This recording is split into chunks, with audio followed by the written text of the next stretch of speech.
साहजिकच आहे, गेले 1.5-2 वर्षापासून जे इकडे हे कचऱ्याचा प्रकल्प चालू आहे त्याची काही ते लोक विल्हेवाट लावत नाही, फक्त कचरा आणतायत आणि इथे जमा करतायत. आणि इकडचं जे रहिवासी हे एकदम दूर सुद्धा नाहीयेत, इथे लागतच सगळे रहिवाशांची घरं आहेत आणि त्यांना खूप म्हणजे आमच्याकडे सतत रहिवाशांच्या कंप्लेंट्स येत आहेत की कचऱ्याचा इतका दुर्गंधी पसरतो की इथे आता तुम्ही जसं बघत असाल जुनी डोंबिवली गणेश घाट तिकडे काही जण रोजचे आपले वॉक साठी वगैरे येतात, तिकडे सुद्धा इतका दुर्गंधी पसरलेली असते की लोकांना इकडे यायचं की नाही हा सुद्धा विचार आहे. आणि फक्त इकडेच नाही तर पूर्ण जुनी डोंबिवली, कोपर, मोठा गाव या साईडला तिन्ही जे बाउंड्रीज आहेत तिकडे सगळीकडे ही दुर्गंधी पसरलेली आहे.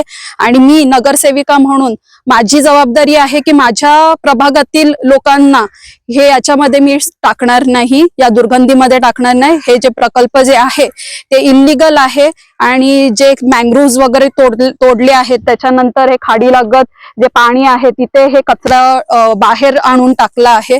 याचं जे काय आहे त्यांनी सगळं आम्हाला, जो कोणी हे सुमित कंपनी वगैरे जे कोण आहेत त्यांनी सगळं आम्हाला हे व्यवस्थित त्याचं काय आहे आणि नक्कीच महासभेमध्ये 100% हा विषय आम्ही मांडणार. बघा, विरोध फक्त स्थानिक ग्रामस्थांचा नाहीये, तर इथे राहणाऱ्या सर्व रहिवाशांचा आहे. इथे तुम्ही बघत असाल की एकदम अनधिकृतपणे हे सगळं प्रोजेक्ट चालवलेलं आहे. प्रोजेक्ट पूर्ण नसताना, त्याचं बांधकाम चालू असताना देखील इथे कचरा आणून टाकला जातो. एका लेन मध्ये जवळजवळ 100 टन कचरा आहे.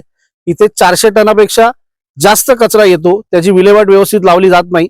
3 महिन्या अगोदर या रिलेटेड कंपनीचे ज्यांनी कॉन्ट्रॅक्ट घेतलं आहे कन्स्ट्रक्शनचं, त्यांनी ते अधिकारी आम्हाला भेटून त्यांनी सांगितलं होतं की कन्स्ट्रक्शन कंप्लीट झाल्याशिवाय आम्ही हे प्रोजेक्ट चालू करणार नाही, कचऱ्याची विल्हेवाट जे ते प्रोसेस करतात त्याचं. पण तरी सुद्धा ते त्यांच्या मनमानीनुसार चाललेलं आहे. आपण जिथे उभे आहात हे मँग्रोव्स वरती भरणी केलेली आहे आणि आपण बघत असाल जर कचरा टाकण्यासाठी त्यांच्याकडे जागा आहे तर इथे त्यांनी बघा बाजूला जरा इथे सगळं कचरा टाकून, आणि तुम्ही बघत असाल इथे जरा तुम्ही कॅमेरा मारा, हे सगळं जे वॉटर बॉडी आहे आपली, जे नॉर्मली आपला जो चॅनल आहे खाडीचा, त्याच्यामध्ये कचरा जातोय. म्हणजे भरणी तुम्ही कचऱ्याने करताय आणि या सगळ्या गोष्टी अनधिकृत आहेत. तुम्ही पुढे बघत असाल ती मँग्रोव्हची झाडं सगळी ती भरणीमध्ये दबलेली आहेत.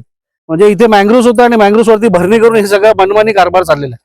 हे कुठेतरी हे थांबलं पाहिजे. खाडी लगत असलेल्या प्रोजेक्टला लो टाईड आणि हाय टाईड या गोष्टीची परमिशन घ्यावी लागते. इथे 50 मीटर पासून लांब तो प्रोजेक्ट असला पाहिजे, हा 50 फुटावरती पण नाहीये. म्हणजे आता ओटी आहे तरी त्या प्रोजेक्टला खाडीचं पाणी लागलेलं आहे, भरती असताना ते अजून वरती येतं. म्हणजे हे कुठलाही परमिशन न घेता हा प्रोजेक्ट चालू आहे, म्हणजे 100% अनधिकृत आहे. ही दुर्गंधी कोपरगावपर्यंत पोहोचली का? हो, कोपरगावापर्यंत पोहोचली आहे. नागरिकांना याचा खूप प्रमाणात त्रास होतोय आणि जे हे इनलिगली चालू आहे ना, हे खरंच हे बंद झालं पाहिजे. सगळ्या नगरसेवकांना आम्ही मिळून हा विषय आता महासभेत तर मांडणारच, आम्ही हा विषय घेणारच. कारण की 16 तारखेला आमचा रिझल्ट लागलाय, 17 तारखेपासून आमच्याकडे ह्याच कंप्लेंट्स येत आहेत की आम्हाला खूप त्रास होतोय. मग याची विल्हेवाट काहीतरी करायला पाहिजे ना. आणि जे काय तुम्ही करता ते लिगली करा ना. तुम्ही सगळ्या गोष्टींचं म्हणजे अनुकरण करायला पाहिजे.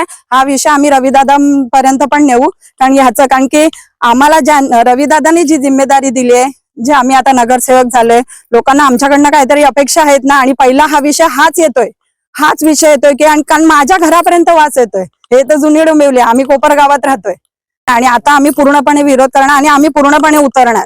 जे काय चालू आहे ना हे पूर्णपणे थांबलं पाहिजे आणि आम्ही आता मोर्चा काढून येतो, आम्ही उपोषणला बसू. जुने तोडण्याबाबतीत महापालिकेने झाडं अनधिकृतपणे तोडली आहेत तर त्यांच्यावर गुन्हा दाखल झालाच पाहिजे. आता आम्ही पोलीस स्टेशनला जाणार, केस करणार, कारण जे केलंय ते चुकीचं केलंय ना. त्याच्यामुळे आज जो कचरा टाकला त्याचा वास येतो.